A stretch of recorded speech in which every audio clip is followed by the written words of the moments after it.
Yes, sir. What's going on? What's going on? It's your boy Isaiah coming to you again. Buckles Locker. Subscribe to the channel. Like the channel too now. Don't forget to hit the notification bell icons to notify you on all new videos that's posted on this channel.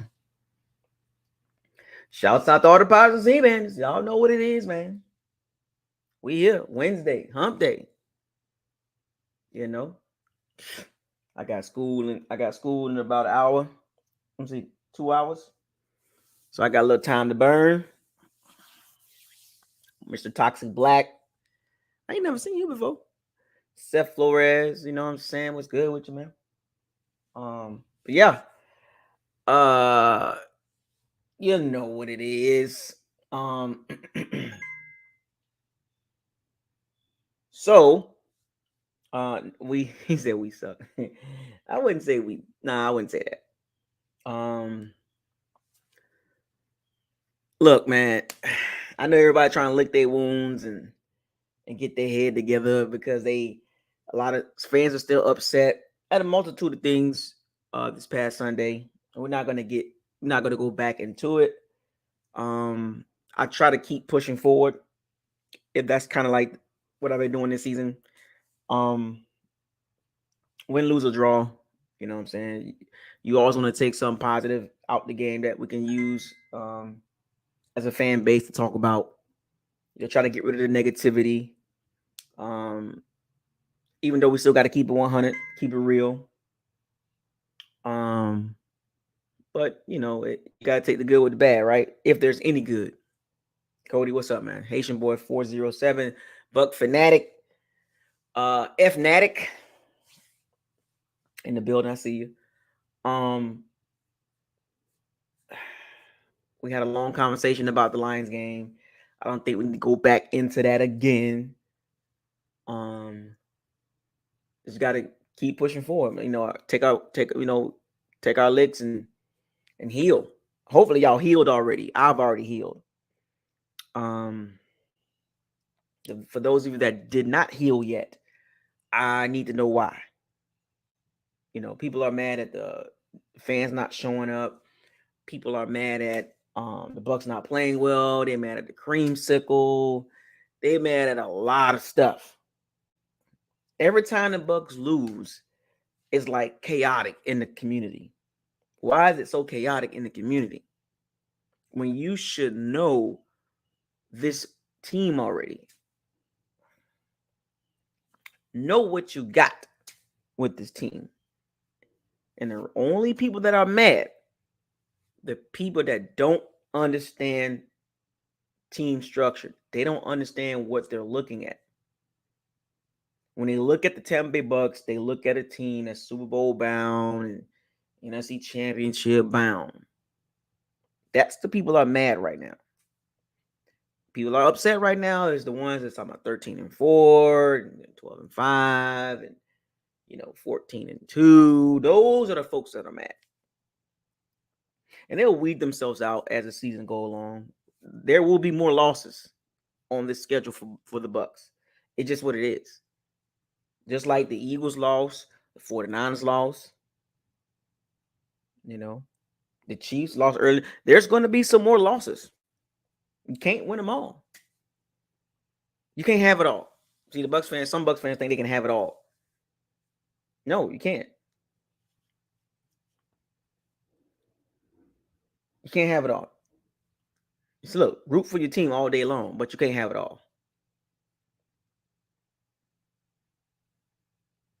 It would be behoove you to keep picking the Bucks every game to win. That's asinine.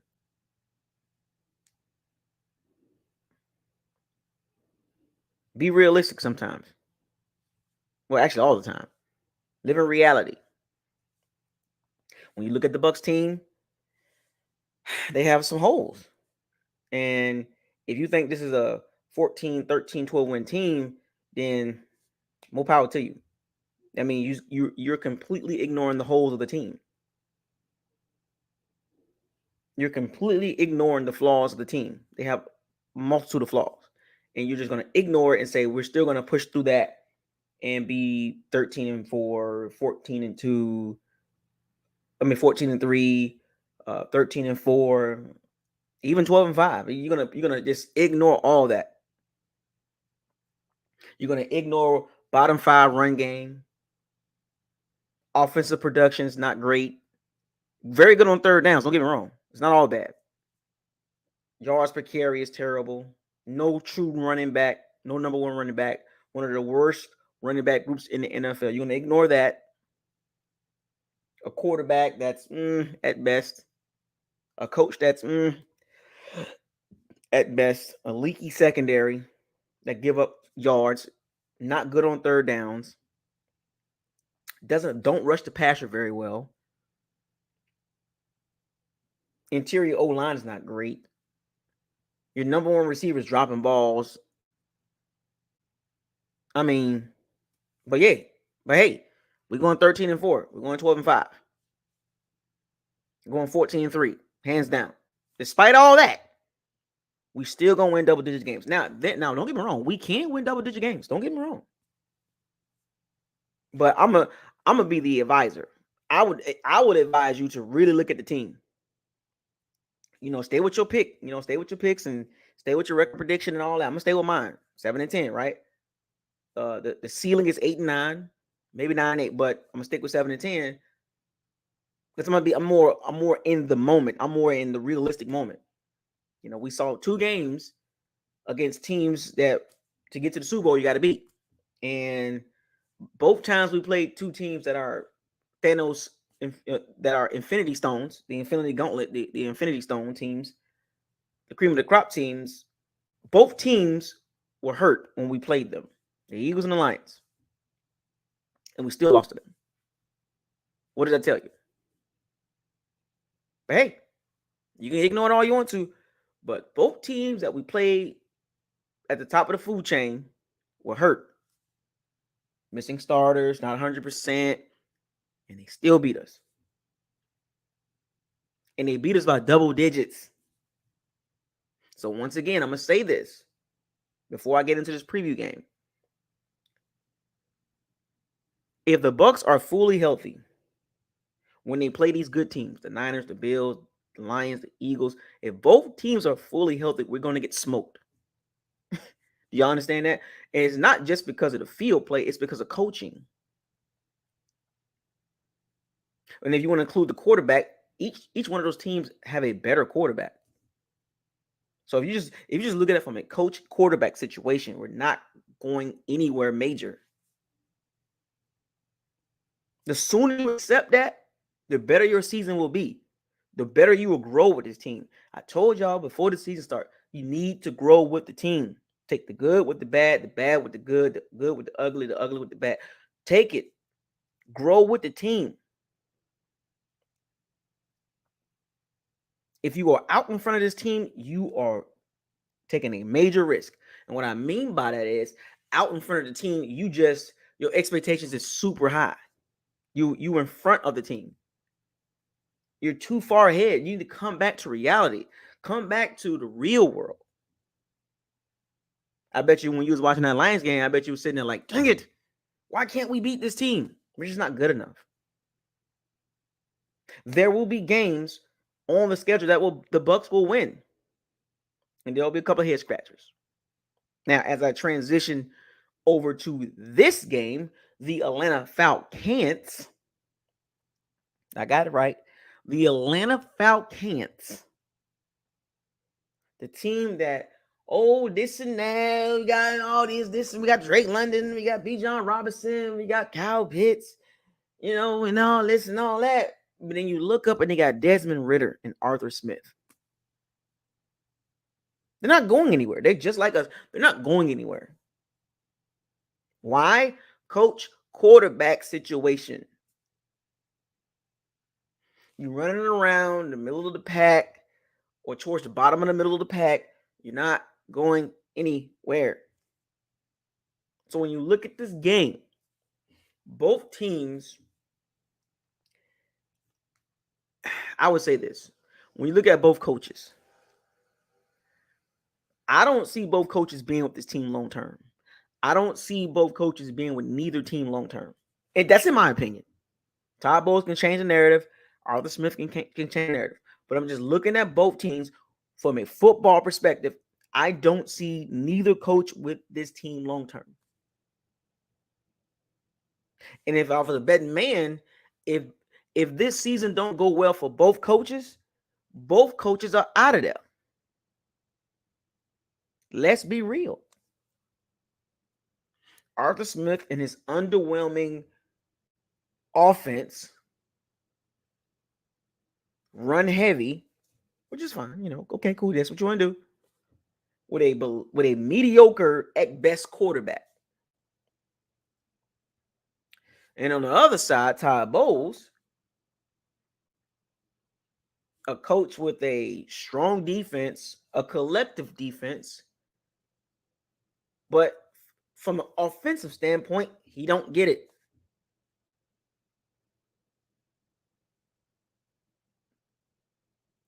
With a quarterback at best, like he's literally a bridge quarterback, literally a definition of a bridge quarterback. The Andy Dalton, Jacoby Brissett, he's in that realm.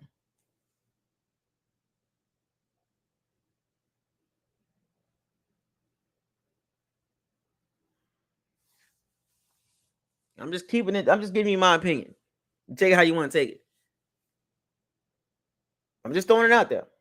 Every year, there's coaching positions open every year.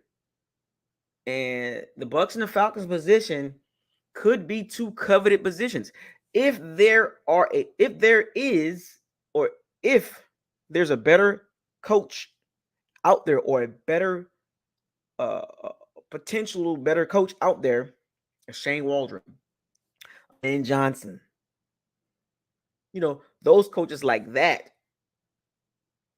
that's young, under 40, offensive driven, those guys are going to be trying to get the job.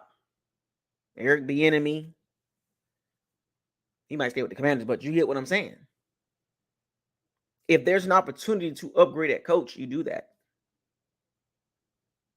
Arthur Smith, Todd Bowles, Dennis Allen. And if the Panthers don't win a game this season, Frank Reich.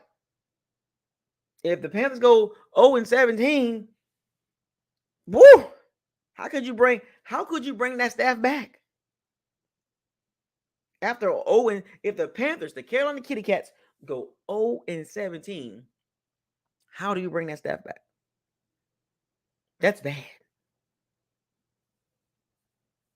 But back to the Bucs and the Falcons.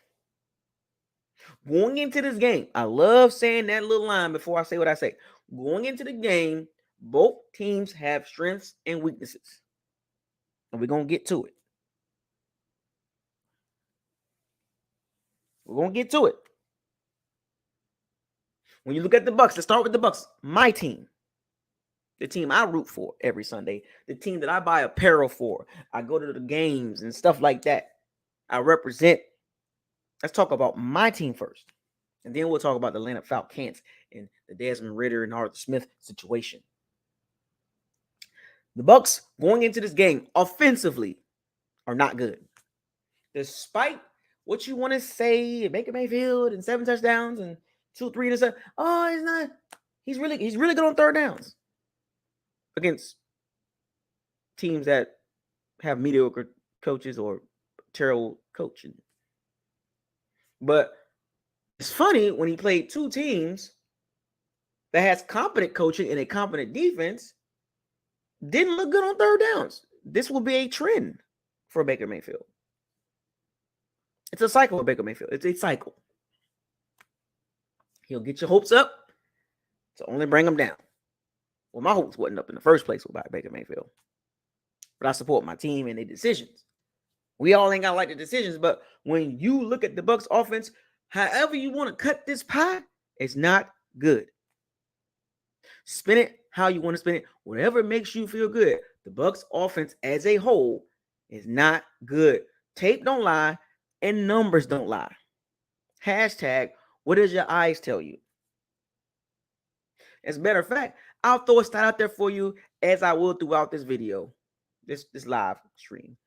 The Bucs, without that pick six, offensively, offense only, averaging 16.6 points a game. That's a fact. You can get mad all you want to.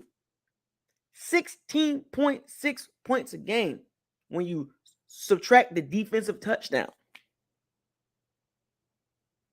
Folks, all this hype about Dave Canales needs to really settle down and let this man build this team up offensively. Or let him build the offense up. All this hype about Dave Canales in the offseason and optimism and all this crap, I don't live in an optimistic world. Lesson taught me this a long time ago. It's okay to be optimistic. Oh, I'm optimistic about this, but the reality gonna always show you what it is. It's up to you to accept it. Daniel Berry, what's up, man? How you doing? The Bucs offense, 16.6 points a game. They can't run the ball. They have a number one receiver that, for whatever reason, is 24 catches, 41 targets or something like that, 47 targets. That's not a good catch percentage. From a catch to a target percentage, that's not good. As a matter of fact, we're going to do it like this. I'm going to help y'all out. But sometimes, people don't want to accept the talking points. So you have to give them the numbers too as well. And the numbers hurt too. As much as y'all don't like it, the numbers hurt. It hurts because when you actually look at the team, you're like, what's going on here?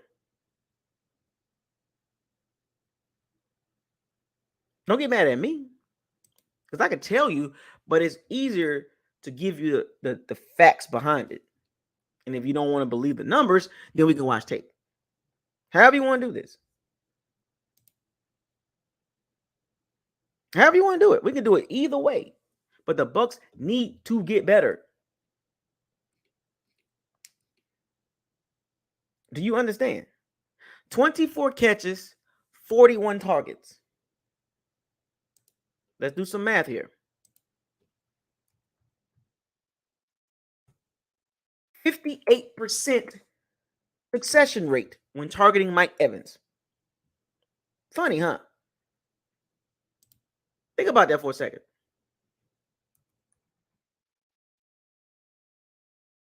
58% succession when targeting Mike Evans. Can somebody explain to me what does that mean? What up, King Cook? What does that mean? What up, Jonathan? When targeting Mike Evans, Baker Mayfield has a 58% succession rate.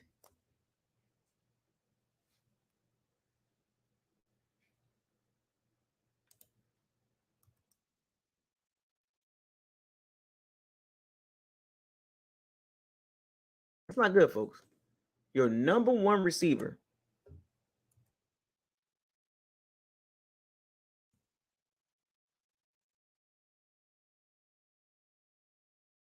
%58% of the success goes to on top Mike Evans. So when Baker Mayfield is targeting Mike Evans, there's a 42% chance that ball will not be successfully completed.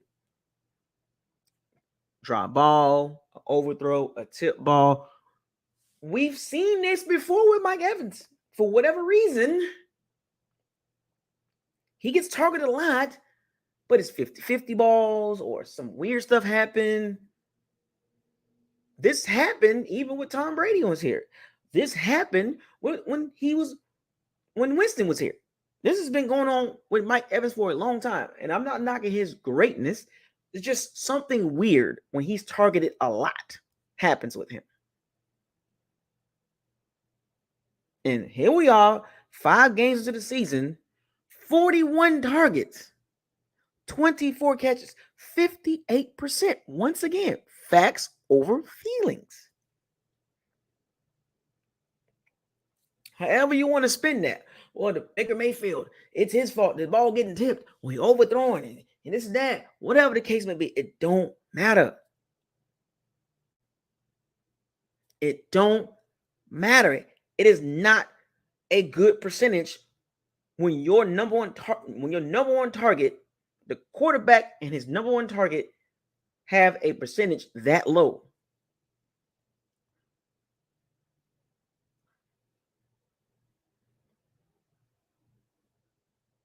Exactly, Jay. KTD813. People don't want to believe. Sometimes when you tell people things, sometimes you have to back it up with numbers. And then sometimes people don't even want to believe in statistics. Sometimes you got to give them hardcore facts, like literally a video. Because they will find a way to deflect and say, oh, well, and whoever you want to point the finger at, I point the finger at both Baker Mayfield and Mike Evans. There is no single person at fault. And Dave Canales, and Todd Bowles, and the O-line, and the running game. Everybody gets the blame offensively, and the head coach. All right?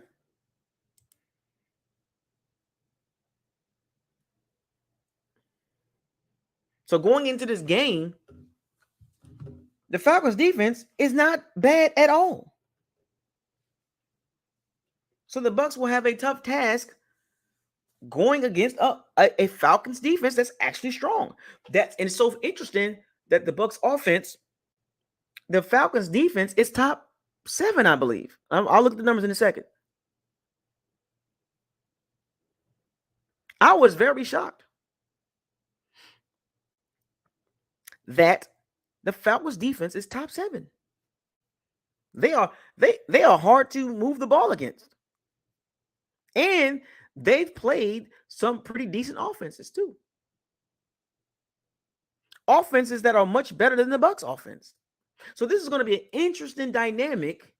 A struggling Bucs offense, despite the Bucs being 3-2, going against a Falcons defense that is playing pretty well and played against better offenses and held them in check. Top 7 defense.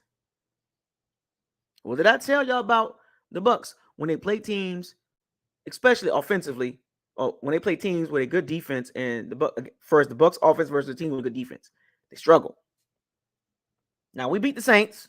Don't get me wrong; the Saints are a top 10 defense, but we beat them. And I think that's just one of those things that they just get amped up for. I just think that the Saints game, they just get extra amped up for.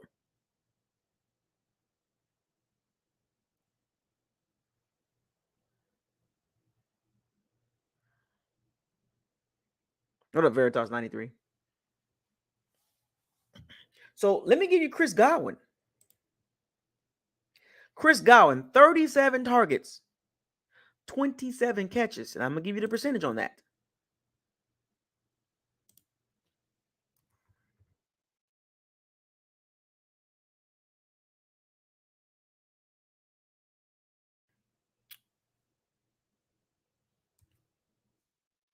One second.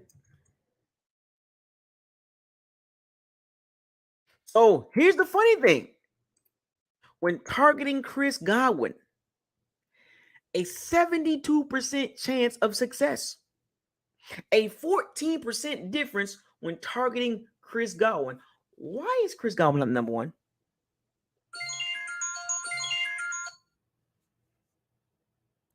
Why is Chris Godwin not the number 1 target? Like, you know, the Browns, how the Browns do Amon St. Brown, you know, or how the Rams do Cooper Kupp. Why is Chris Godwin not the number one priority? Mike Evans is no longer a number one. Why can't the Bucks and Dave Canales get it through their thick heads? A 72% completion percentage when targeting Chris the God.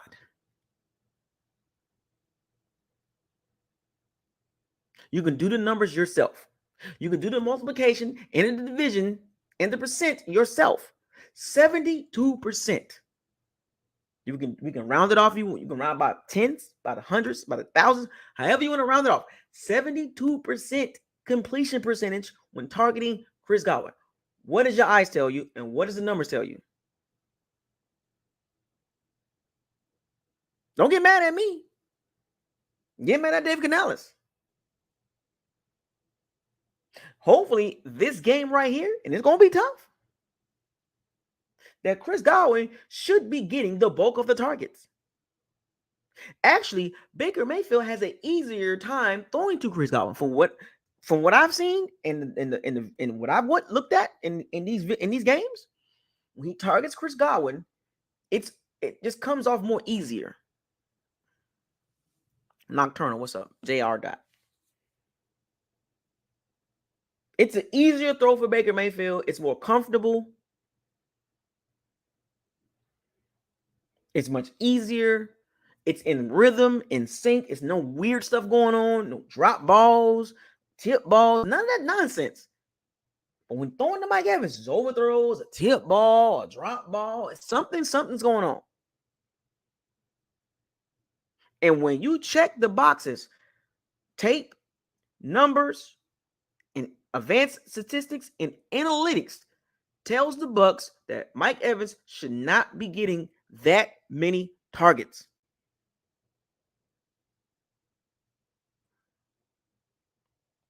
Mike Evans is at the point of his career on the downside.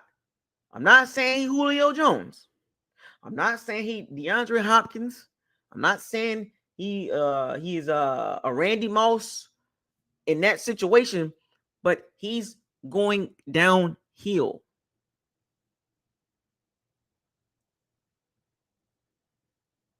And it sucks that we got a couple guys behind him that the Bucks should be utilizing a whole lot more.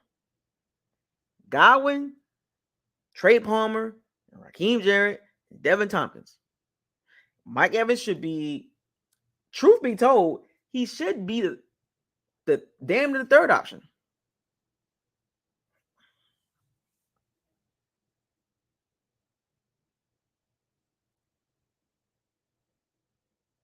Or at least number two, tied for number two.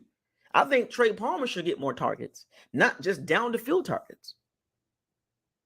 So going into this game, I want to see more targets to Chris Godwin, Trey Palmer, and especially Cade Otton. I've been banging the desk for this dude to get more targets. I'm gonna give you the information on him.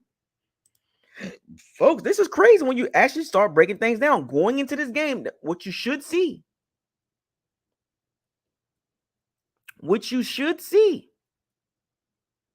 Cade Otton, 13 catches on 17 targets. Y'all want the numbers on that too? I'll give you the numbers on that too.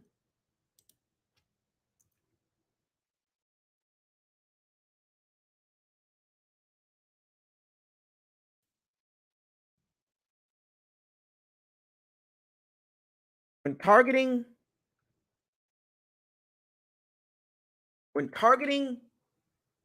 Cade Otton, 76%.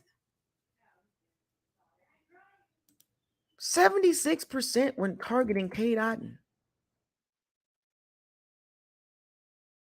Can somebody explain that to me, please?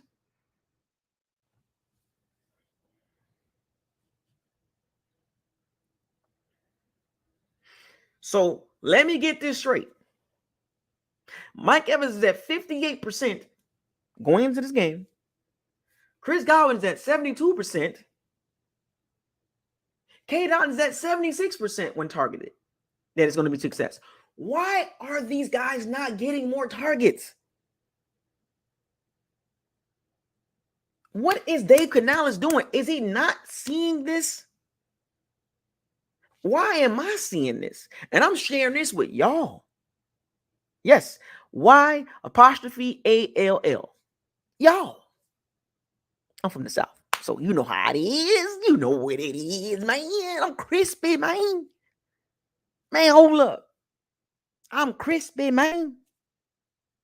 I'm going to give you the stats behind what I'm talking about. I don't talk this just to be talking.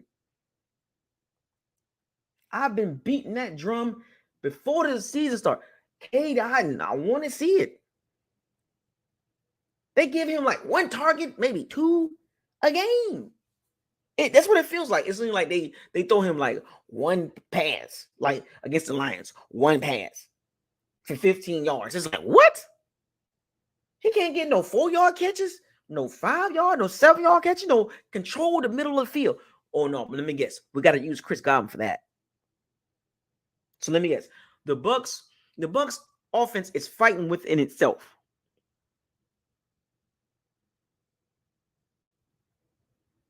Fighting within itself. The Bucs are designed to chuck the ball around, but Dave Canales don't want to do that because that's not his that is not his philosophy. So the philosophy that he brings to the Bucs offense is keep pushing forward, or third and manageable offense. You're not going anywhere with that approach. You're just going to be spinning circles. You're going to be in the middle of the pack team, picking in the middle of the draft.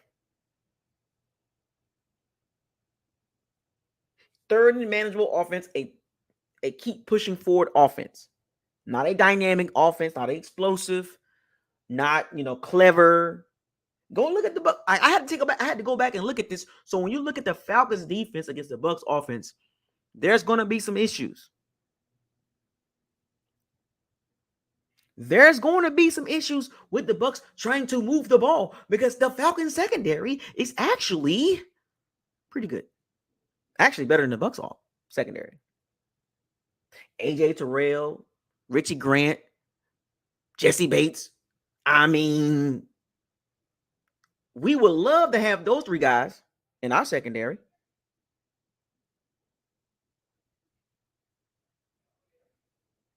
And it's funny because Atlanta took a page from the Saints. They went and hired the Saints D-line coach, Ryan Nielsen, and made him the DC of the Falcons defense. And then they went and picked up the Jesse Bates. They went and picked up Calais Campbell, who's still playing pretty decent, right? They added a couple pieces. They added Caden Ellis, David Onyemata from the Saints, the Bud Dupree. They still can't rush the passer like that, but you get what I'm saying. They still have Grady Jarrett.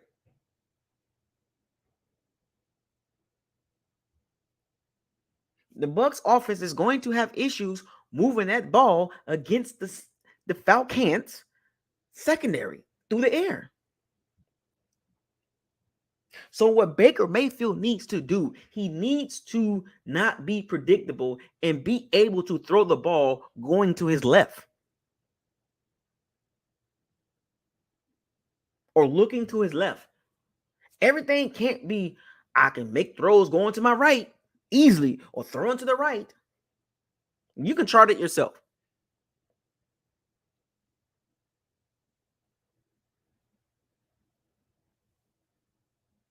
He has a much harder time throwing the ball going left or looking left.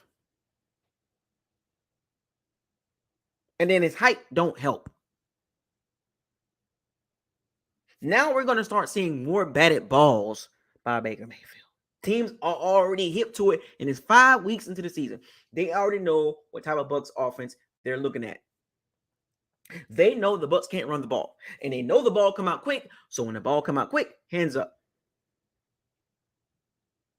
The Bucs need to make some key adjustments going into this game, utilizing Chris Godwin and Cade Otton a lot more than freaking Mike Evans. And this is no knock to Mike Evans. It's just that it's not helping the offense.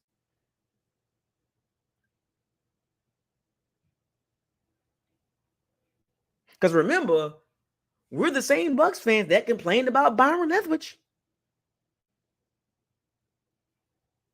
Y'all complained about Byron Leftwich and Dave Canales is better. I told y'all this and I warned y'all. I warned y'all even going into the season, but no, some of y'all with the optimism and all this nonsense. I don't care about optimism. I don't even know why y'all bring it up to my attention. I don't even know why you even bring it to my attention. I don't really care about optimism.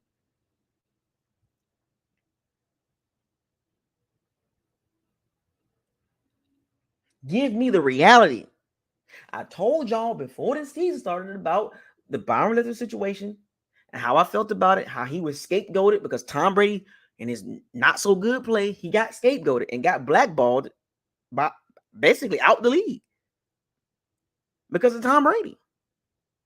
You mean to tell me Byron Leftwich is not in the league because of Tom Brady's play? So you mean to tell me Byron Leftwich is not good enough to be an offensive assistant, a quarterback's coach, or even an OC? He can't get a job? Nobody offered him a job? Why? A man that had two 5,000-yard quarterbacks can't get a quarterback coach job, an offensive assistant job, or an OC job. What? Where they do that at? And then going into the season, the Bucs signed Dave Canales, who was not their first, nor their second, or their third, or their fourth pick as an OC. It's like going into the closet and you're looking for a pair of shoes and you're like, let me just grab these. I'll just take these. I'm going to the store. That's Dave Canales. You just picked something. I'm just going to the store anyway. I'm not going anywhere serious. I'm just going to grab these shoes right here. It don't match.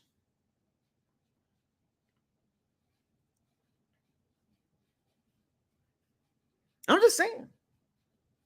And when the Bucs hired Dave Canales, it was, oh yeah, the office is gonna look like this. It's gonna change. And Dave Canales' attitude and the rah-rah, and he talked good game. He got the chin and he got the hair and he got the muscles and he got the family. I was like, okay.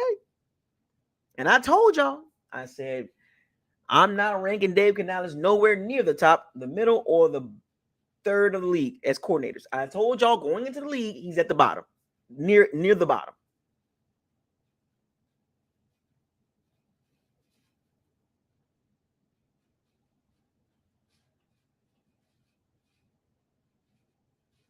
I warned y'all. Dave Canales has done nothing to tell me that he's better than Byron Leftwich. And even to this point, he's still not better than Byron Leftwich. You want to know why? Because there's too many things that I look at when I see this offense. 16.6 points a game, and I don't even have to go past that. Byron Leftwich put up more points than him. And much as we didn't like it, but Byron Leftwich's passing game was more productive.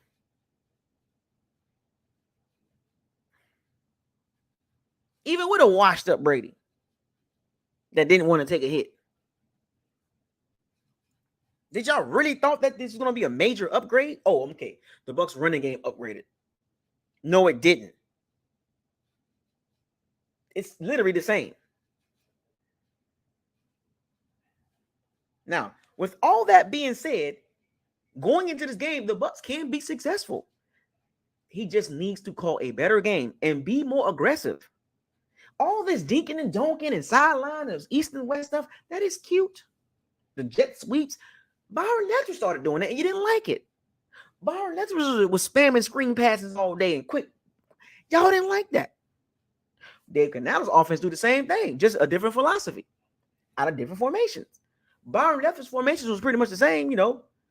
Dave Canales got different formations. He puts Cade Otton out there and Cole Keefe out there, like kind of like a modernized wing tee. But I'm just saying, you can't have both ways, Bucs fans.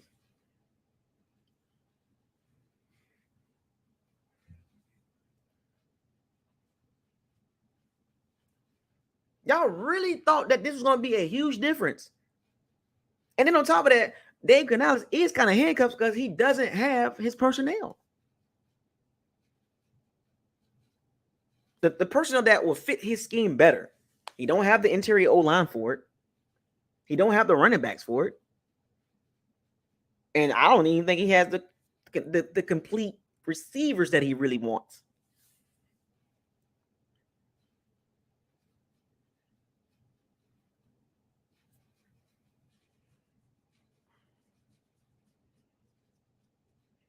I'm just saying, there is, from a numbers perspective, it's a drop-off. 1.3 points or whatever you want to call it, 1.7 points a game, a drop-off from last year to this year. The running game is just as bad. Look, Dave Canales, he's not a bad guy. Don't get me wrong. I'm just giving y'all the hardcore facts because there was a lot of talk from the Bucs media and some of these channels on Twitter and YouTube about the Bucs offense looking like this and looking like that. But when I go back and I think about it, and then I look at it from my football perspective, it's actually worse. But nobody's going to talk about it. I don't even know why the Bucs media is dancing around the subject.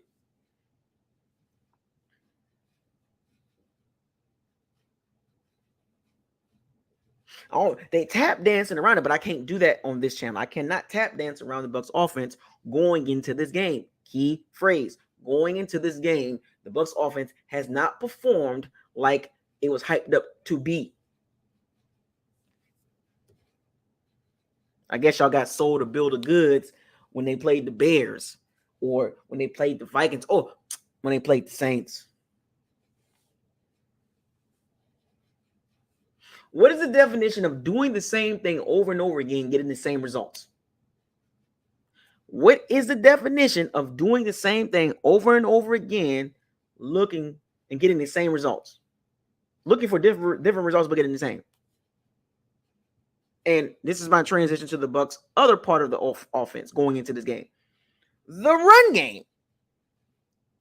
Dave Canales, for whatever reason, he runs the ball over 44% of the time.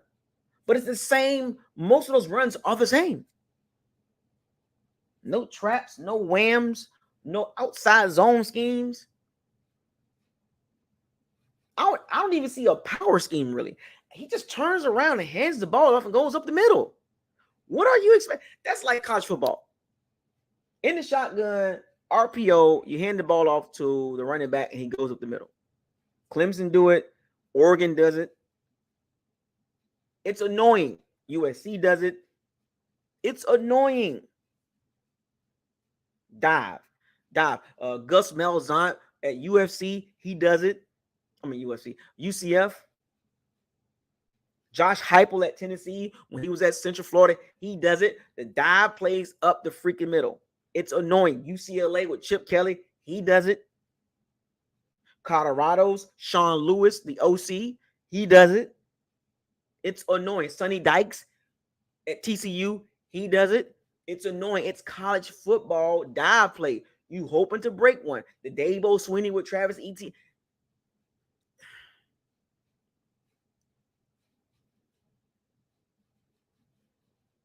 It's annoying. It's freaking annoying. I done gave y'all several OCs in college football or head coaches that love to do the freaking dive play up the freaking middle. The only difference is the Bucs don't do it out of the shotgun. They do it under center. It's annoying. It's college football dive play. Hit the zero gap or the A gap. Left or right. No gap scheme, no zone scheme, no power scheme, no nothing. It's just basic run play. It's like that's all they got. True. They don't even do toss sweeps. Like, what are we doing with the running game going into this game? What are we doing with that? Because if that's the case, just throw the ball 45 times a game. Because the running game is giving you nothing.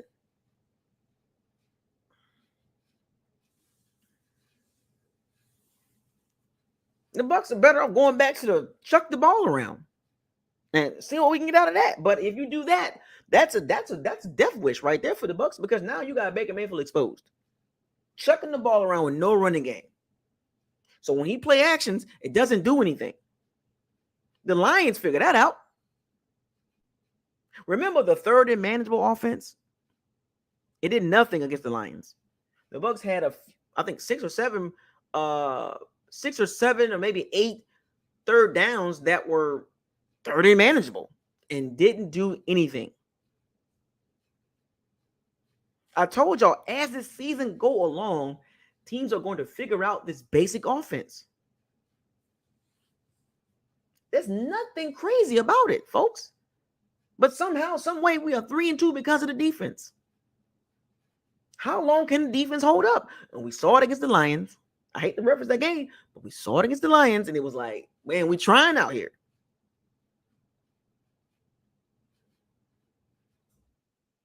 What are we doing on offense, man? Atlanta defense is not having it. Y'all, look. Y'all think Atlanta defense is good? I mean, y'all think Atlanta's not good? They're not good overall, in my opinion, but their defense is pretty good. It's like us. Got a really good defense, but that offense is bleh. As a matter of fact, there's 3 teams in our division that's like that. The Saints, the Bucs, and the Falcons. They all got top 10, top 12 defenses, but the offenses is horrible.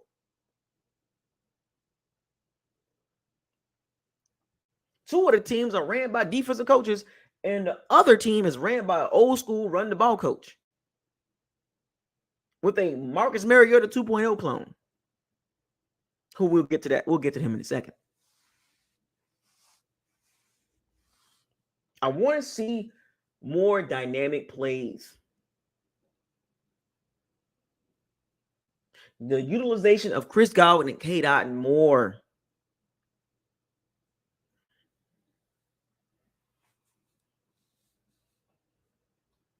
The only reason why people were so hyped up about Dave Canales is because they were so ready to laugh at Byron Leftwich.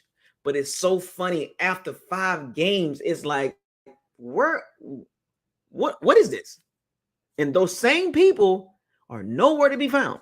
They can't even make an argument. They can't even justify the Bucs offense. And when they do, they make excuses. The media, some of the Bucs fans. I told y'all, as the season move forward, teams are not going to you're not going to be able to do that. When the teams look at the Bucs, they like, nothing there. We're not scared. Do you think the Atlanta Falcons defense is going to be scared of the Bucs offense? No. There is no fear on that field defensively for any team with a competent defense or above. It's going to be tough sledding in some of these games, folks, for the Bucs offense. And as far as the Bucs O-line as a whole, it's like, this is weird. They pass block good, but you have to put a caveat behind that, or a little asterisk, because Baker Mayfield scrambling and the ball is coming out quick. So how good is the Bucs O-line? Well, they did good against the Lions, but the ball was coming out quick, and but the quarterback didn't play well.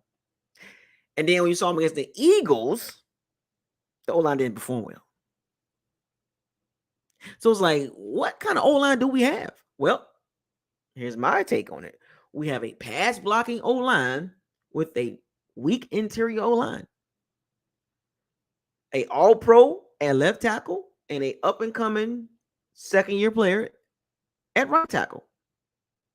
The interior, rookie, a ragdoll center, and an unknown at left guard. Where are you going with that? Where are you going with the O-line built like that? Look, Atlanta front seven is not no we sack the quarterback, but they do get a lot of pressures. They do get a lot of pressures on the quarterback. So Baker Mayfield in this game will be scrambling again.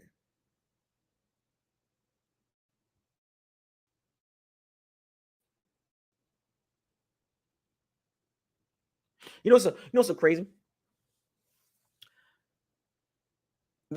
I'm not concerned about Tristan Wirfs. We know what he's gonna do, and we'll get back to him in a second. And then Luke Gedeke has improved, right? But he still can't run block. As good as Tristan Wirfs is, run blocking, what's the issue? Now I'm like, well, if he's a top 5 left tackle, why can't we run the ball to his side? Oh, is it because of the weak left guard next to him? Or is it because of the ragdoll center? What is it? We have a top 5 left tackle, and we don't run the ball over there.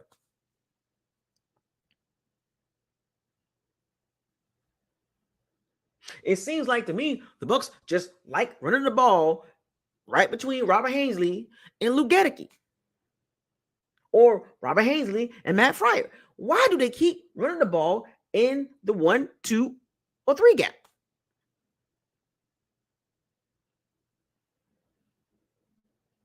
Like, what's going on here? Stop running the ball up the freaking middle. You're not getting anything. 2 yards on a pile of dust. Matter of fact, I'll help y'all out. We're going to get to the Bucs receivers. Well, we did get to the Bucs receivers, but we're going to the Bucs running backs. Keyshawn Vaughn, 15 carries, 25 yards. Chase Edmonds, 4 carries, 5 yards. Baker Mayfield, 25 carries, 67 yards, 2.7 yards a carry. Devin Tompkins, 3 carries, 27 yards, jet sweeps. Rachaad White, 70 carries for 232 yards, 3.3 yards a carry, longest run, 13 yards. 16 catches out of 17 targets. I told y'all this, and I'm going to tell y'all 1,000 times. Why don't the Bucs utilize Rachaad White out of the backfield more? That's his bread and butter, not running the ball. Why won't the Bucs utilize Rachaad White out of the backfield more on third downs instead of looking for Mike Evans?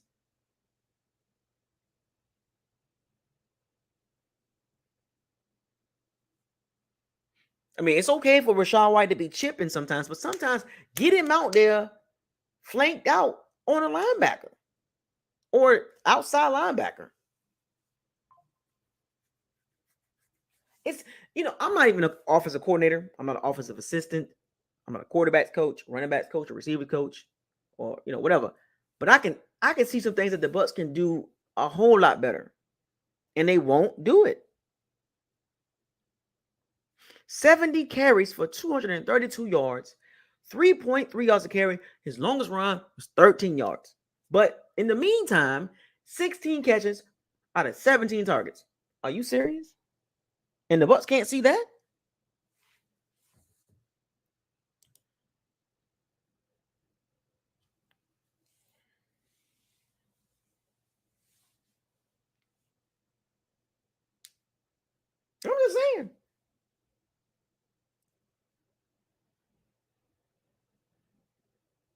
I'm just saying. I'm just putting it out there, folks.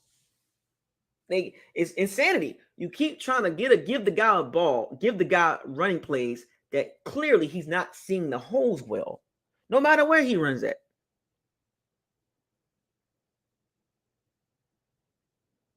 And this is, well, the Bucs O-line is not bad. Well, if you can't run the ball and you can pass block decent, then what does that say? Middle of the pack?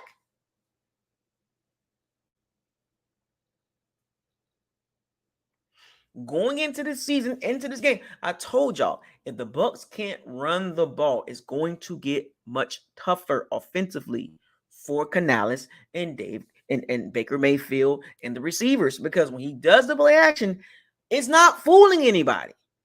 It didn't fool the Lions. The waggles, the bootlegs, the rollouts is not going. As a matter of fact, how many times did the Bucs run the waggle, the bootleg, the rollout against the Lions?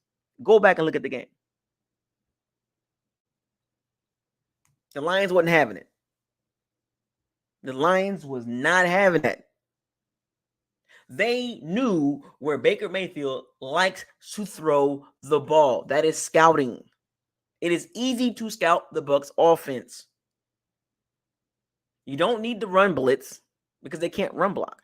Even with a all-pro left tackle, I'm still scratching my head, folks. I'm not trying to start nothing with Tristan Wirfs, but I'm saying you have an all-pro left tackle, top 5 left tackle, but you can't run the ball. It doesn't make any sense to me. So you mean to tell me they put so much energy into pass blocking and they don't even pass, like they're not even a passing type team?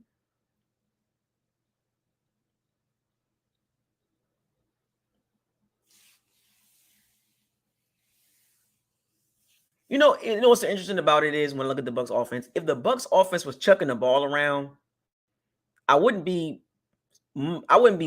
frustrated as I am now with the Bucs offense, if that makes sense. Because for one, if you say the Bucs O-line is better pass blocking, then why don't you play to the strength?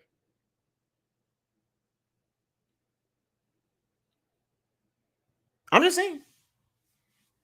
If the Bucs O-line is pass blocking good, Luke Gedicke's pass blocking good, and Tristan Wirfs does a good job, and the O-line as a whole does a good job pass blocking, then what the freak are you running the ball for? Oh, let me guess, you got to keep teams off balance, and you can't even do that.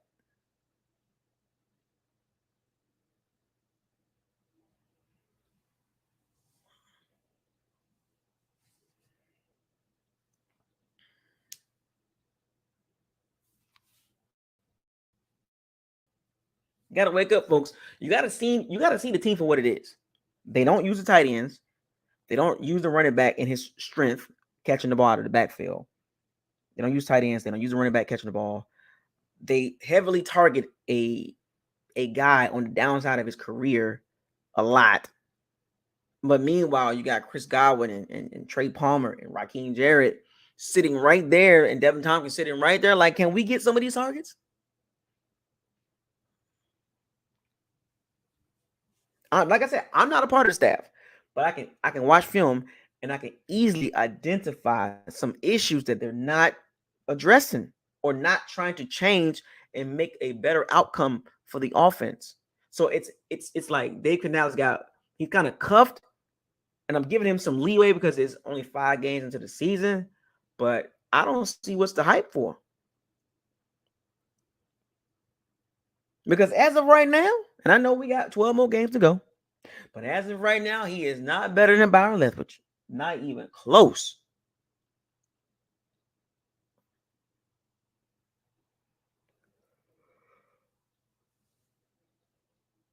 Not even close to Byron Leftwich production.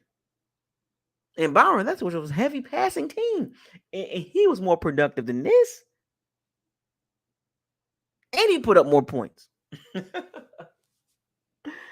just saying, I ain't saying much, but you know what I'm saying. The Bucs offense going into this game against the Falcons defense, it ain't gonna be pretty, folks. It's not gonna be pretty. And we'll get to my prediction. For those of you that know, if you watch my prediction schedule, my prediction video, you already know who I got winning this game. But I must talk about it as a preview. The Bucs offense is going to have problems against the Atlanta defense. And I'm going to say this again. The Atlanta defense is not no slouch, folks. They got 3 guys back there that can play in that secondary. Jesse Bates is no joke. Richie Grant, I like him from UCF. I like him. Safety. Interchangeable safeties. So they can run multiple looks. And then they got AJ Terrell. I'm just saying.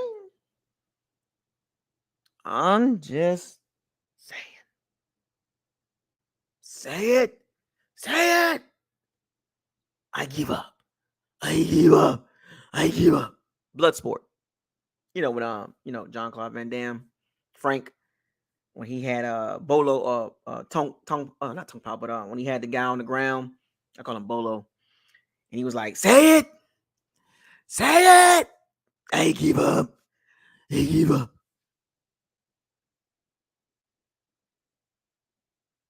I want y'all to understand. When you watch the Bucs offense play against the Falcons, don't get mad. Don't get mad. Don't get frustrated because they're playing a defense that's actually solid. Don't get mad. There will be some 3-and-outs. The Bucs will punt the ball. The Bucs will have some head scratching moments. They're gonna fight and they're gonna scratch and claw. They'll figure it out. But it ain't gonna be pretty.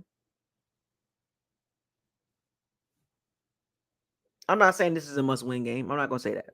This is not a must-win game for the Bucs. They better win, but it's not a must-win. Because right after that, they're going to Buffalo. Good luck. Windy old Buffalo, and it's gonna be cold. And the Bucs can't run the ball. That is a recipe for a disaster, but that's another conversation. Now, on the flip side, enough about the Bucs offense. I spent an entire hour on the Bucs offense because that is the big problem with the Bucs. Yes, they're 3-2, but the Bucs have the biggest problem is the offense. They can't run the ball.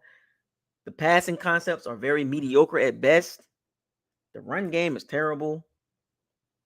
The tight end production is non-existent, basically. Your number one receiver is just getting targeted way too much.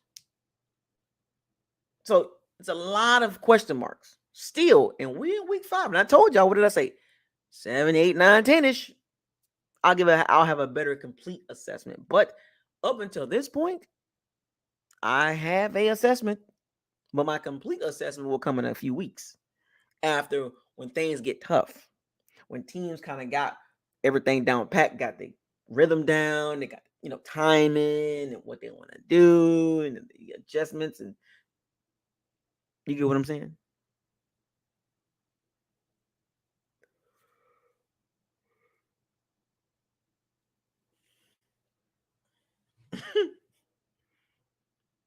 Now the Bucs defense against Atlanta's offense. This is where the fun begins. You got time? You want to talk about crypto? So the Bucs defense, they're gonna do their job like they always do. They're gonna hold it. They're gonna hold the fort down until the offense figures something out. And they're going against Week 8 SS Desmond Ritter. I don't give two rats boo-boos what Falcons fans say about their team, especially offensively, about the Bijan Robinson and the Drake May and the Cal Pitts. I don't care about none of that. Your quarterback is SUCK, straight up. 2 packs of ASS. I'm going to double down on that. I am going to double down on Desmond Ritter. He is 2 packs of ASS. What are you talking about? He is boo-boo.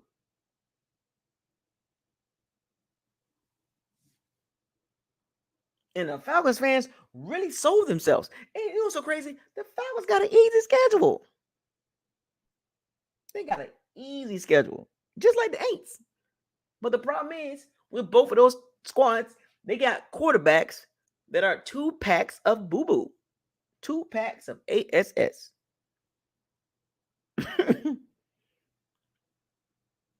Both quarterbacks smell like bounce that ASS.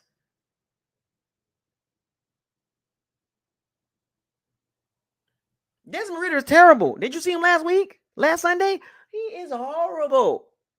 The Falcons need to put Taylor Heineke in. I don't even know what they're waiting on. Do not be. Look, I think Desmond Ritter going to throw a few more picks this game, too. Desmond Ritter's going to go. He's going to throw 2 or 3 picks this game. I'm telling you. I'm going to say promise. But in my opinion,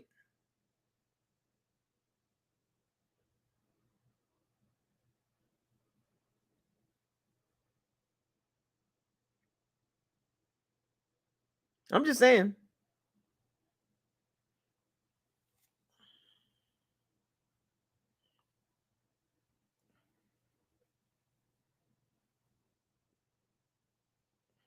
Yes.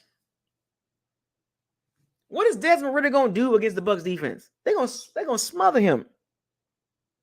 He's indecisive. He can't throw the ball down the field consistently or at all, really, to be honest with you. He folds like a freaking lawn chair under pressure. I mean, look, being under pressure is not good for no quarterback. But if your quarterback can't stand tall and not flinch and take the hit or make that tough throw knowing that you're going to take a hit, I don't see that in Desmond Ritter. He's soft as baby dookie.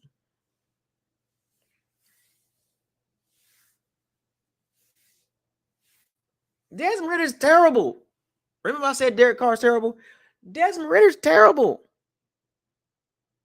He's terrible. Did you see Arthur Smith's reaction when he threw that last pick?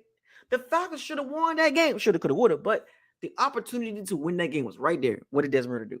Fold like an organic paper. Organic paper. He fold with the creases. And you can see the team, you can see the Falcons team like, damn.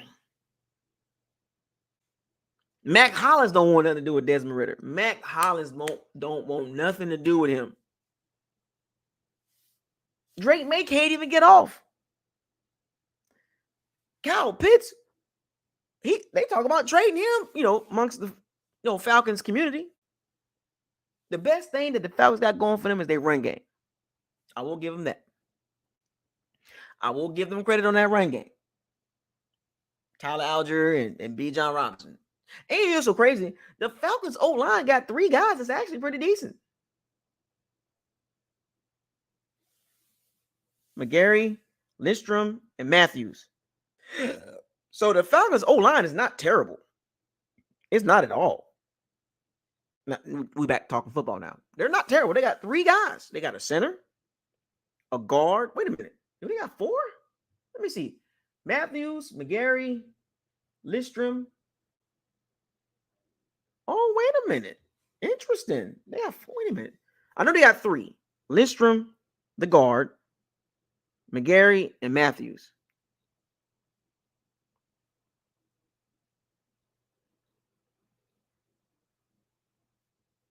So the Falcons got some pieces on the O-line. They can run the ball. I think they top 12, running the ball. They got, an explosive Bijan Robinson. They got a really good running back in Tyler Algier. They don't even use Cordell Patterson no more. Can you believe that? They don't even use Cordell Patterson no more. And he was productive. That's called poor coaching. So why wouldn't you have Cordell Patterson and B. John Robinson on the field at the same time? Why wouldn't you have Tyler Algier and Cordell Patterson on the field at the same time? Or all 3 of them on the field at the same time? Why can't you do that? Arthur Smith. Why can't he get Kyle Pitts the ball? Because Levante David ain't having it. Ask Sam Laporta. Ask the rookie tight end, the stud rookie tight end, how does it feel being guarded by Levante David? Sam Laporta is a dog, but Levante David was like, little pup. I'm going to hold you down, fam. You ain't doing nothing. So if Sam Laporta, who at this point is better than Kyle Pitts, if he couldn't get off, Kyle Pitts not getting off either. Drake May finna have hell with Jamel Dean and Carl Davis because they can handle guys like Drake May. I mean, not Drake May, but Drake London. Carlton Davis can handle guys like Drake London. Jamel Dean can handle guys like Drake London.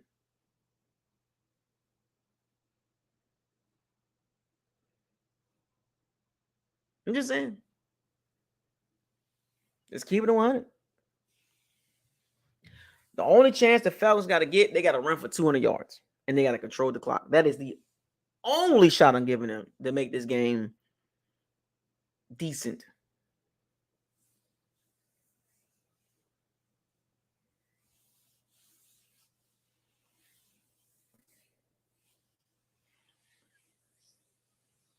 I'm just saying. I got the Bucs defense dominating the Saints. I mean, the Falcons offense. Because I don't even know. I don't even know what the Falcons can do through the air.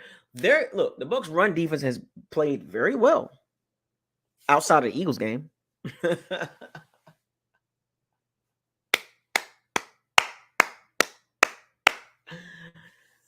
And the Falcons' bread and butter is running the ball. So I would say this: the clash of strengths, Bucs run defense versus the Falcons run offense is going to be a hellified battle because both of them are strong and good.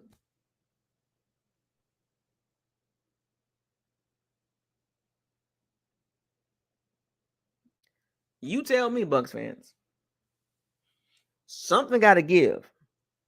Falcons O line or the Bucs D line?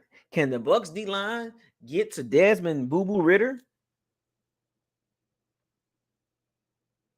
He's terrible. Oh my gosh, he is not good, bro. He is not wired. He's not wired correctly. Desmond Ritter will look good with the running game being really good. When you have Desmond Ritter chucking the ball around, look, this is a passing league, and you got to pass the ball to win the game. You got to score points, right? So you got to be productive through the air. Desmond Ritter is not that type of quarterback. And I get it. Most quarterbacks need a running game to be productive. I get it. But sometimes you just got to have that dog in you as a quarterback. Never say never. You're gonna find a way. And Desmond Ritter is not that type of player at quarterback.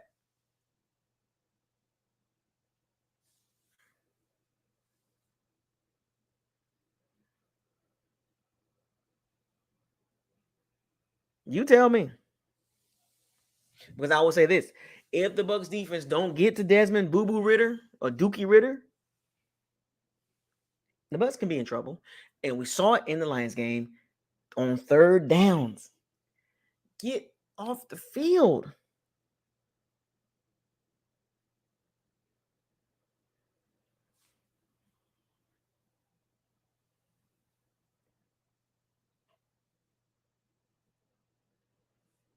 They need to get off the field on third downs. It was painful to watch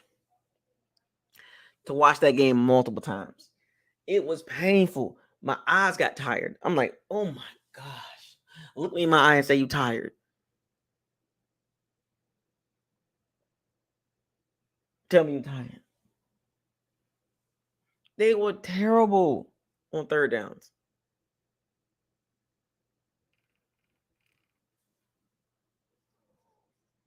And the Falcons not good either on third downs.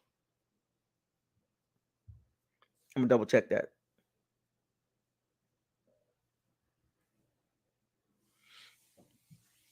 I watched that game multiple times, folks. It was like, what is Todd Bowles doing on third downs? It's almost like teams know if we don't do nothing first and second down, that's okay. But guess what? On third downs, first down. It's like clockwork. It's like freaking clockwork on Todd Bowles' third down defense. It's like, oh my freaking gosh, man. Come on, bro. We got two cornerbacks that are averaging $15 million or more. And they're giving up third downs like it's Halloween, giving out candy. You get a third down. You get a third down. You get a third. It's like, come on.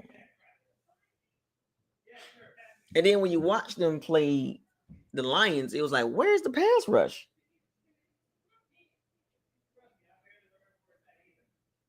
It was so awful to watch that game. When the Bucs don't blitz, man, they're not good rushing the passer, man.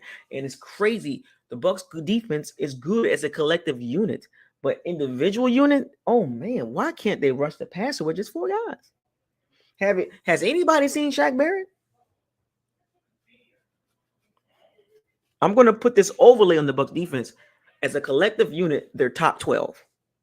I believe they're number 12 or number 11, something like that. But when you start breaking it down to individuals, it's like they play well together, but when we don't have the guy on the O line, on the D line right now. We don't have the guy on the. I know Kalijah Clancy, man. You know, he a rookie. He got a long way to go. He's on the right trajectory. I'm all for it. But our D line just don't have the guys to make things happen.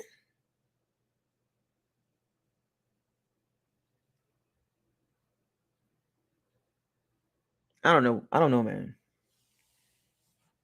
There's something got to give on third downs, and I told y'all about the Bucs defense on third downs. It's like, man, it just doesn't stop. It's like all these coordinators just know on third downs, this is what you do. It's like they know exactly what to do on the Bucs third down, and on Bucs third downs, they want to freaking play zone.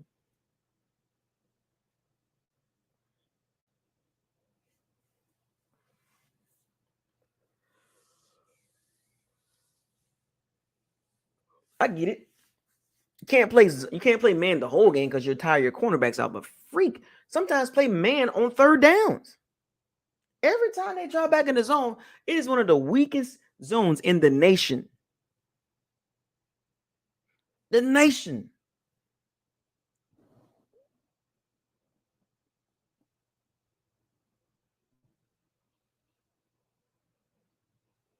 One of the weakest zones in the entire NFL. Tired. And tired. It's weak. Weak sauce.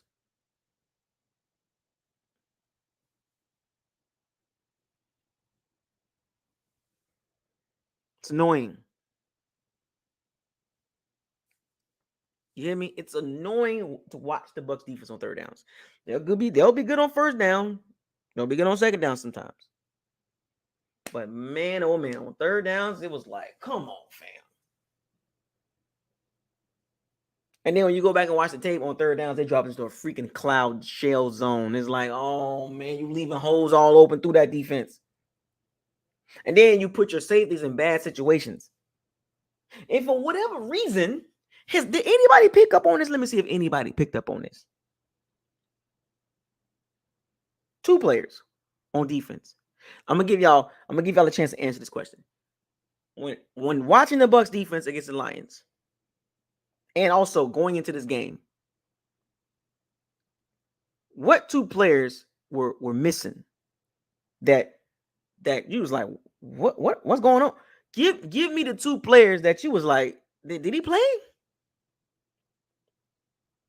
2 guys.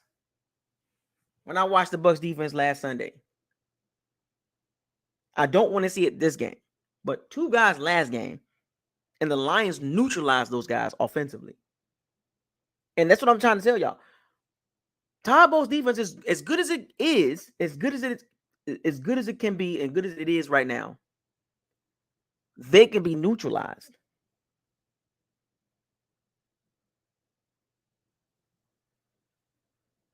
Oh, King Cook. He always on it. We thinking like, what 2 guys that you was like, man, what's going on here?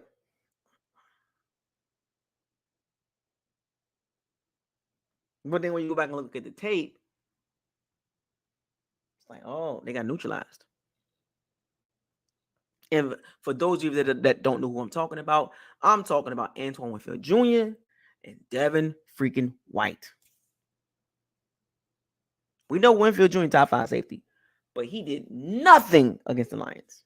Nothing. No game changing play. No high impact plays. No nothing.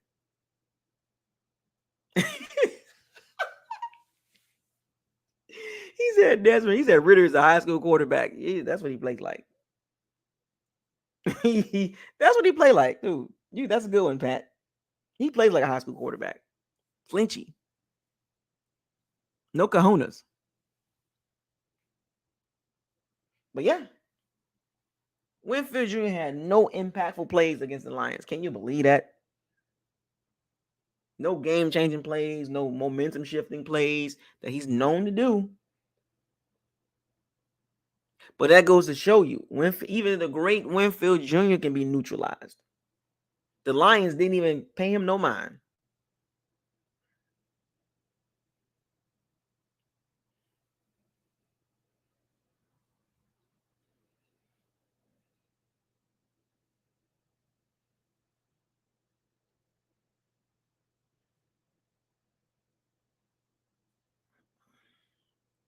It was pretty bad, folks. The Lions literally neutralized Winfield Jr. and Devin White, two of the Bucs defense best players. Neutralized. Like, they had no impact on the game. None. And you don't think teams are looking at that? And for whatever reason, Todd Bowles kept Winfield Jr. away from the line of scrimmage. Did y'all even did y'all peep that?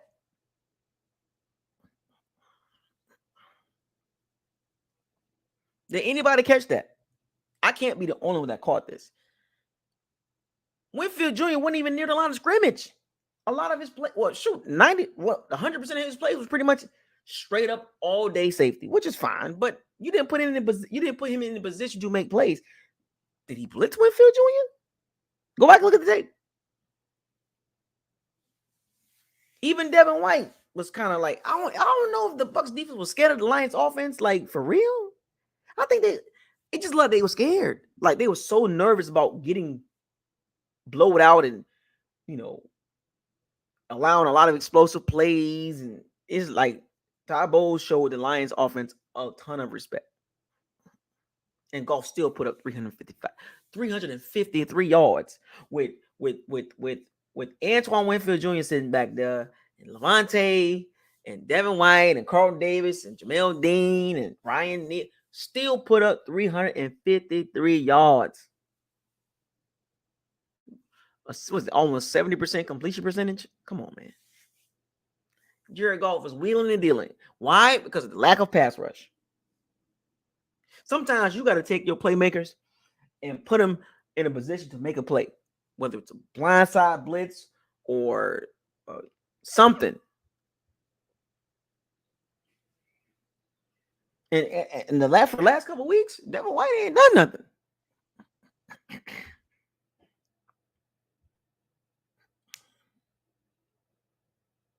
For the past couple of weeks, Devin White has been quiet. He want to get paid, but I don't think so. Right as of right now, no, I'm good.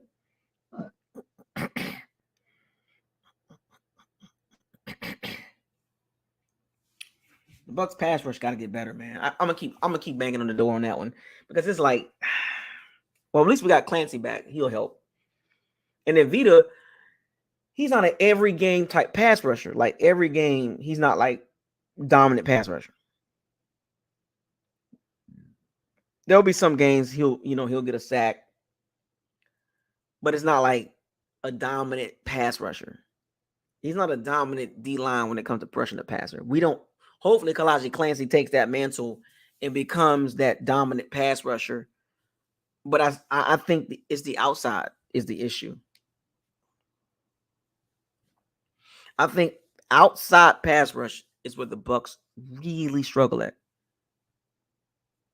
Has anybody heard of Shaq Barrett since that pick six in the Chicago game? Because remember, the Bucs were up 20-17 in that game, late fourth quarter, with the Bears with the ball, 2 minutes, like 27 seconds left, and he was about to drive down the field and probably kick a field goal, knowing how the Bucs act. Ever since that pick six, Shaq Barrett has been MIA.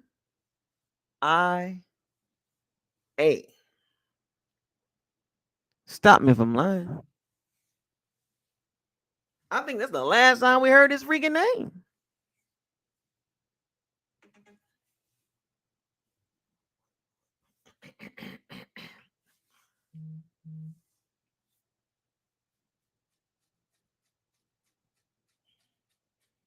Outside pass rush is a problem, folks.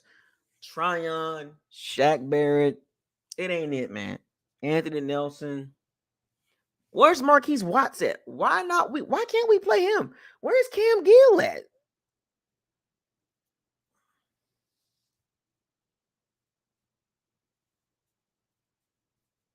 Where is Cam Gill? He did some things in preseason, and we heard nothing from him.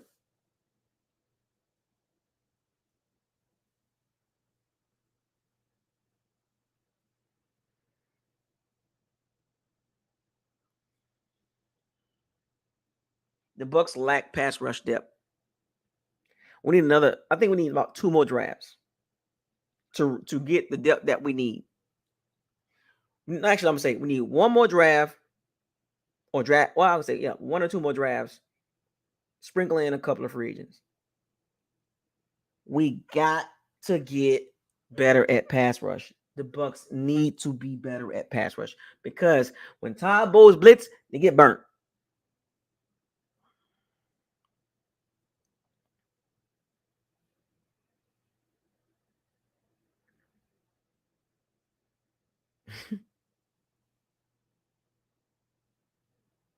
Seemed like Elijah Clancy was the only one that had some cojones on that D line.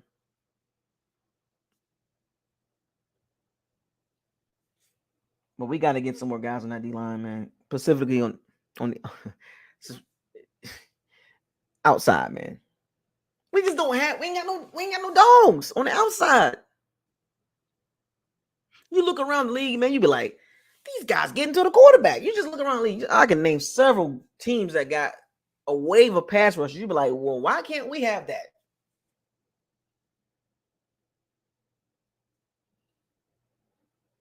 When I look around the league, when I look at teams pass rush, I'll be like, hold up, that's another wave.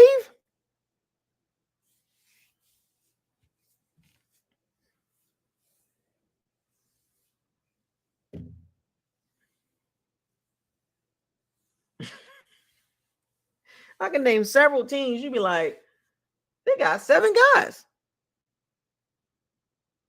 Matter of fact, let's do it. We already know the Jets, Cowboys, the Bills. They can line up with 2 or 3 different waves of guys.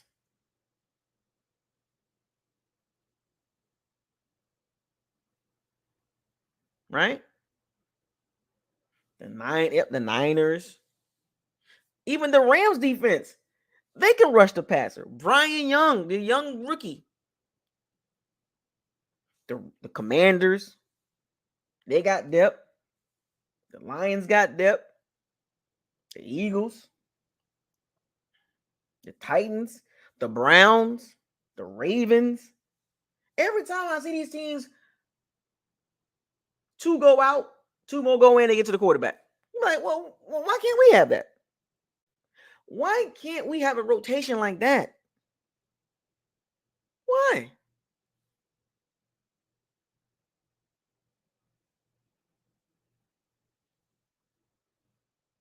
Why can't we have that too?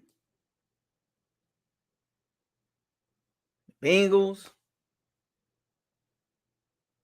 I'm just saying. I was like, what is wrong with the Bucs? Why can't we get okay? You got your 3 down linemen and your 2 outside linebackers. Why can't we have 6 down linemen? The guys handing their dirt. Why can't we have 6? Or or why can't we have like 4 guys that can put their hand on the ground and get to the quarterback, and then 2 guys out of the 4 that can just consistently get to the quarterback and put pressure on the quarterback without blitzing? Why?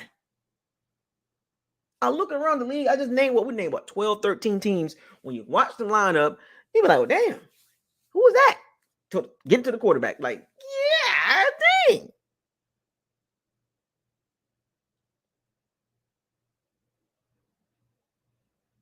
I mean, just a plethora of pass rushers. This is how you know. We'll take the Jets, for example. Remember the Jets had Carl Lawson? Or y'all remember Carl Lawson? He played for the Bengals. They signed Carl Lawson to a nice little contract. But then I believe they drafted Brian Huff or Bryce Huff. I think his name Bryce Huff, number 47.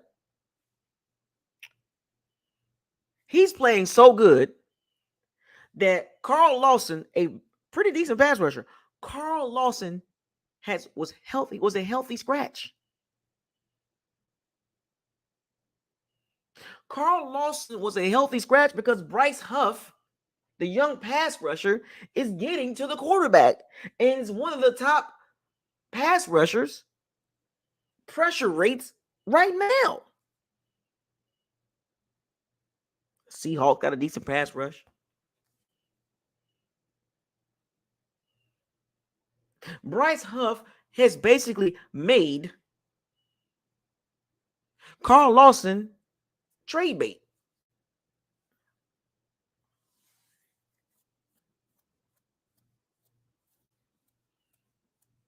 It's insane. Like, where did Bryce Huff come from? Jacksonville got some guys that can get to the like. What's up with us? Why can't we have that? I don't want to see Desmond Ridder sitting back there throwing the ball for 337 yards and 2 touchdowns and converting 7 out of 13 on third down or out of 12.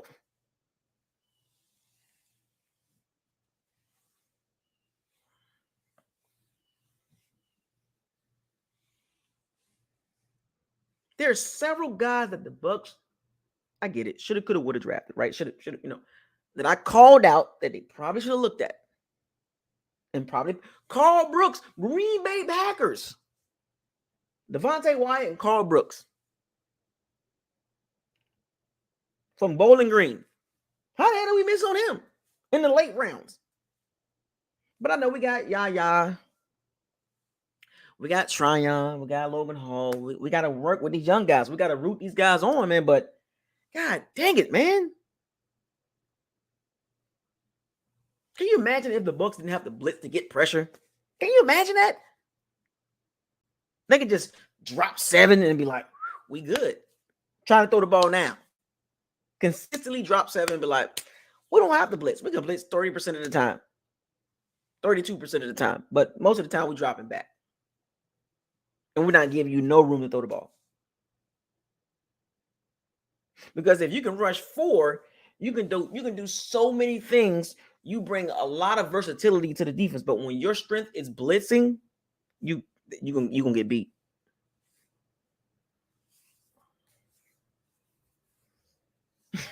Yeah, man, it was tough to see him. It was tough watching that Lions game. And I don't want to see Desmond Ridder chucking the ball around. Stop Bijan Robinson. Stop Tyler Algier. Make Desmond Boo-Boo Ridder, Dookie Ridder, beat you through the air. It's simple. It's a simple game plan. And watch the Bucs kind of play around and almost mess it up.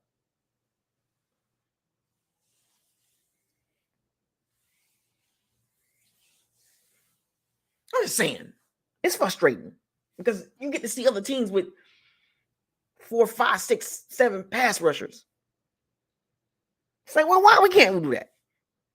I mean, I get it. Jason Light was trying to do it with Tryon and Logan Hall, and you got Clancy, you got Yaya. I want to see him more. So I get it.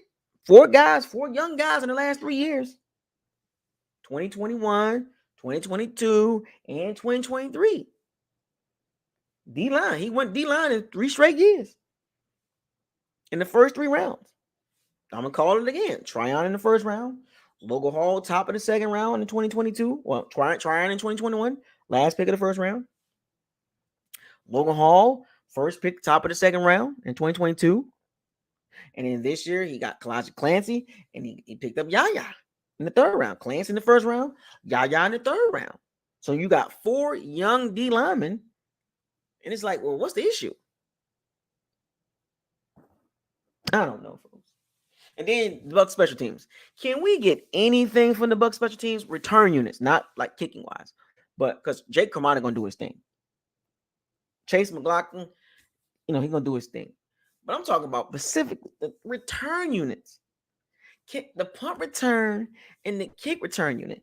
Can they do anything that's game changing? Do you have any faith in the return units, punt return, kick return? Do you have any faith? I don't. Devin Tompkins seemed like he runs scared. Like, stop running out of bounds and run straight ahead. He gets the ball and goes east and west and rushes to the sideline. Then he gets tackled so easy. Then our kick return unit is like, what are we doing there? Where's the production at? From the return units on special teams. Frustrating. Bucks are a frustrating team to watch. They got talent that's not being utilized to its fullest ability.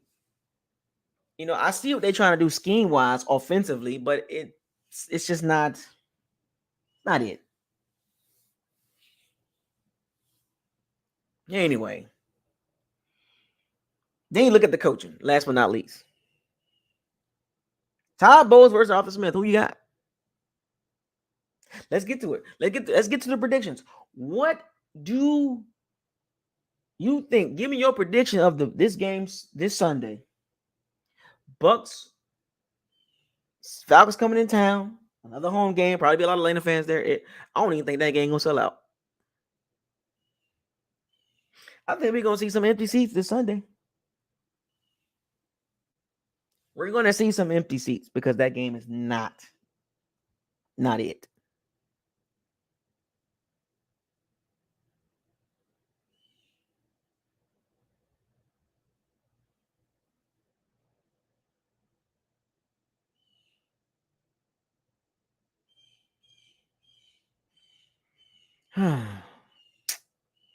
What's your predictions? Give me your score prediction. What you think the score is going to be? As I wrap this video up. Give me your scores. Give me your scores. Atlanta fans, Falcons fans, give me your score. Bucks fans, give me your score. Both teams don't score the ball a lot like that. Who you got winning, and what's your prediction? Your score prediction. Okay, you got 20-17, 21-20, 21-13 Bucks. Give me what are fans that actually had the Bucks winning last week? What's the score prediction this week? Give me those fans. The guys, the gals that picked the Bucks to win last week. I'm pretty sure you're going to pick the Bucks win this week. What's your score prediction?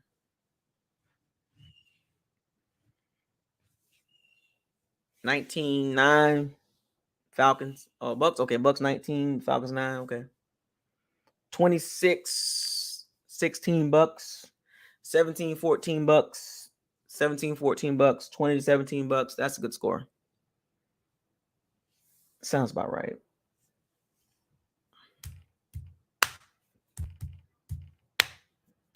Give me your score predictions. Come on. What you think is going to happen?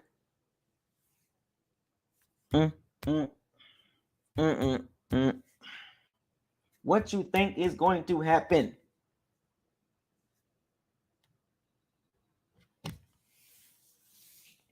So, those of you that have been following me and watched my schedule prediction video, I have the Bucks winning this game by the score. Neither team can score the ball like that. 24-21 Bucks. Okay. Neither team don't score the ball well. I hate to tell y'all that. So, saying that the score is going to be a high ranking score. Let me give y'all a hint here. The Falcons average 16 points a game. The Bucks average 18 points a game. That's with the pick six. And y'all picking them to score with 20 points against the Falcons defense that's ranked in the top 7 or 8? I don't know about that one, Bucks fans. I don't know about that one. They give up 20 points a game. So if you have the Bucks going over 20 points, then you haven't been watching the Falcons defense. They're fourth in yards allowed per game, and they play some good offenses. Yards per play, they're sixth in giving up yards per play, 4.7. They're number 2 on third down defense. Number 6 in red zone defense as well.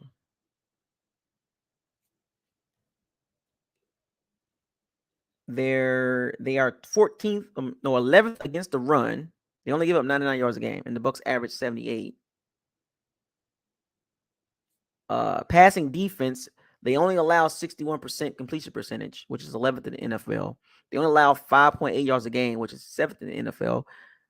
They allow 179 yards per game through the air, which is 4th in the NFL. Yeah, I don't know how y'all got the Bucks going over 20 points. I'm going to stay with the modest score. The Bucks win 17-13 in a tough game at home. They find a way to win the game. Low scoring game. Offense don't look great, but the defense will make a turnover late and allow the Bucks to put the game away. Something like that's how it's gonna work. 17-13. 2 touchdowns and a field goal. Well, now I don't know. You know what? I'm gonna say 16-13. 16-13. 3 field goals and a touchdown. Yep. 16-13. The Bucks get that dub and go to 4-2 on a short week. Then they got Buffalo. Oof. May God bless our soul on that game. We could win that game too, right? 16-13. Bucks move to 4-2. And we basically 2 games up on the Falcons. That's what I got, folks. It's not gonna be high scoring. I don't trust the Bucks offense. I haven't seen anything from them that's going to say, "Oh yeah, the Bucks will score 30 points." If they do, kudos to them. But the Falcons defense is good, and I'm going with the strength. Bucks defense, Falcons defense, in a defensive-driven game, hard-nosed, tough game. Both teams are going to beat up on each other. It's a divisional game. 16-13. We'll find a way to win it. Sometimes you just got to find a way to win. Find a way to 12-5, right?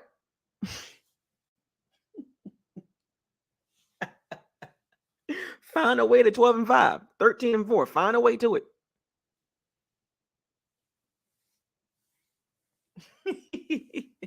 We're a top flight team. Top 10 roster.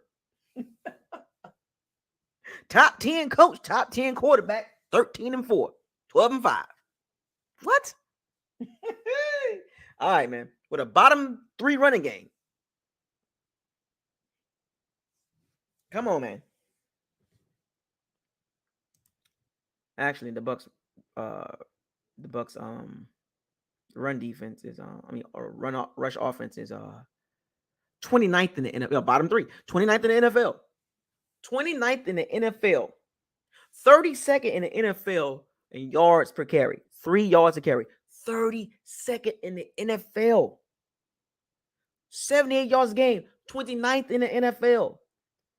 13-4. That's right. We are going 13-4 with that. That's right. Even with a terrible running game, we still gonna win a lot of games. 12, 13, maybe 14 games. Come on, man. Wake up. Wake up.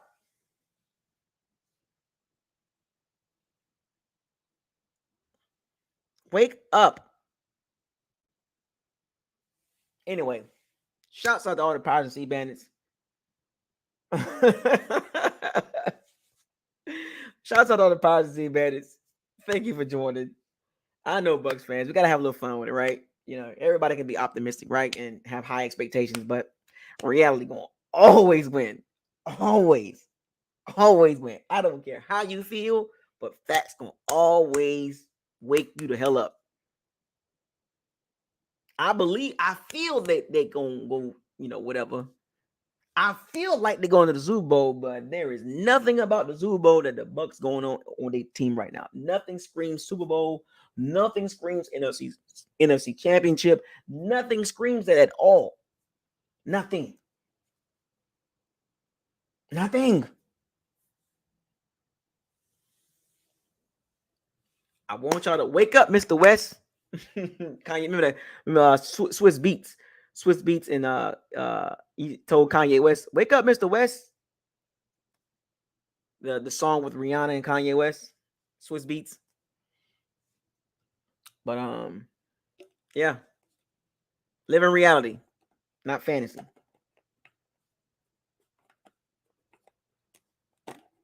Fire those cannons. Seize the day. Raise the flag. Hashtag keep pushing forward. Hashtag facts over feelings. Hashtag probability versus possibility. Hashtag don't get mad at me. Hashtag what are we doing? Hashtag what is this? Hashtag what does your eyes tell you? Hashtag trenches matter. Hashtag shake and bake. Hashtag pay Mike, right? Right? Hashtag I'm out. Peace.